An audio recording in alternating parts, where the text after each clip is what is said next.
Max Verstappen and Red Bull can wrap up Formula 1's most one-sided season with a final record extending flourish in Abu Dhabi this weekend. The Mercedes and Ferrari battle to be best of the rest. The 22nd round of the season, the equal longest until next year's 24, ends at Floodlit Yas Marina's circuit on Sunday after an American leg that culminated in a grueling Las Vegas spectacular last weekend. There will be some farewells, although fewer than usual, and plenty of looking forward with hope to a more competitive future after a year in which Red Bull has won everything bar Singapore. Verstappen, who secured his third championship with 6 Grand Prix to spare, will be hoping to check out with an unprecedented 19th win of the season and Red Bull's 21st of the campaign. This would leave the Dutch 26-year-old, who has won in Abu Dhabi in the past 3 years, on a successive 6 victory roll, solo third in the all-time list of winners with career 64. Only Lewis Hamilton with 103 and Michael Schumacher 91 have one more. Red Bull retained its constructors' crown long ago and is also sure the 1-2 finish in driving standings for the first time after Perez finished that in Las Vegas last weekend. This leaves the spotlight in a battle for second place between Mercedes and Ferrari, separated by just 4 points, with McLaren fight to stay fourth with Aston Martin only 11 points behind. We have a good understanding of our car and we know it won't be as competitive in Abu Dhabi as it was Vegas, said who Charles Leclerc finished second from pole in Nevada. Toto Wolff was expecting a closer flight, saying Ferrari has shown good form recently, but we haven't maximised our performance in the past few races. Spaniard's Carlos Sainz and Fernando Alonso for Ferrari and Aston Martin are also level on 200 points, with the former in fourth thanks to his win in Singapore. Lando Norris is only 5 adrift, hoping to end the season with a career high fourth. At the bottom, only 16 points separate last Haas from Williams in 7th. The latter is just 7 clear of AlphaTauri, while Haas is 4 behind Alfa Romeo. Farewells will be said to Alfa Romeo, the title sponsor of Sauber, who's due to become the early works team in 2026, and to AlphaTauri's long-term team principal, Franz Tost. Franz Tost has been the only F1 team boss I've worked with.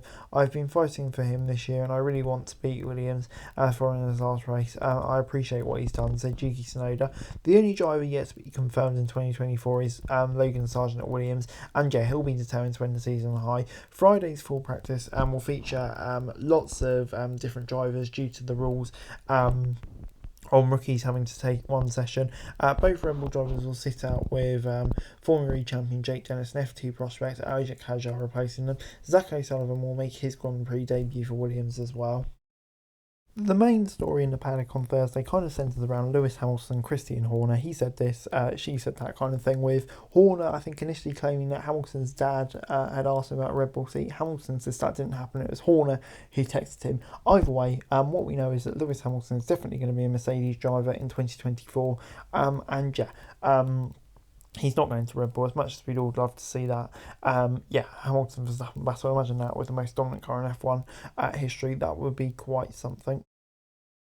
In Abu Dhabi Practice 1, it's kind of hard to read much into the times for multiple reasons. Number one, because it's obviously a day session with an evening Grand Prix, and yeah, because of the sheer amount of rookie drivers taking part. You had 2 in at Red Bull, 1 replacing Lewis Hamilton at Mercedes. I think, all did a solid job. Robert Schwartzman over half a tenth off Sainz.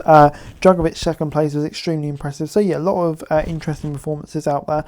But yeah, it was Russell topping the times. But yeah, except for that, not too much to report. And in AFP2, it was kind of a session that was dominated by crashes, and yeah, that'll be a big blow to the teams because it's kind of their most important session of the weekend here, leading into qualifying and practice, with it being the only representative session, with Sainz and Hulkenberg crashing, so especially not great for them. Not great day for Sainz. And then you had Leclerc fastest, Norris second, Verstappen third, Bottas fourth, Mercedes a bit further back. So yeah, it is looking interesting. All teams showing signs of pace throughout the day. So yeah, it potentially could lead to a quite spicy Saturday tomorrow, if maybe we expect Max clear on Sunday.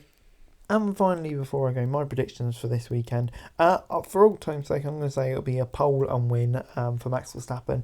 Yeah, I just can't see any other result, to be honest. I think this track will suit Red Bull. It's not going to be chaotic. Abu Dhabi Grand Prix very rarely is. I'm going to say that. Perez has been on solid form recently, so I'm going to say he'll come on the podium. But I think Norris will have a really good shot here in the McLaren. I think this could suit the McLaren's car. So I'm going to say second, and I'm going to say Ferrari will just edge Mercedes for second in the standings. But anyway, guys, that's it for you. Thanks so much for watching. Share, subscribe, and it's also for daily F1 news and subscribe to the channel. I greatly appreciate it. Thanks so much for watching. Peace.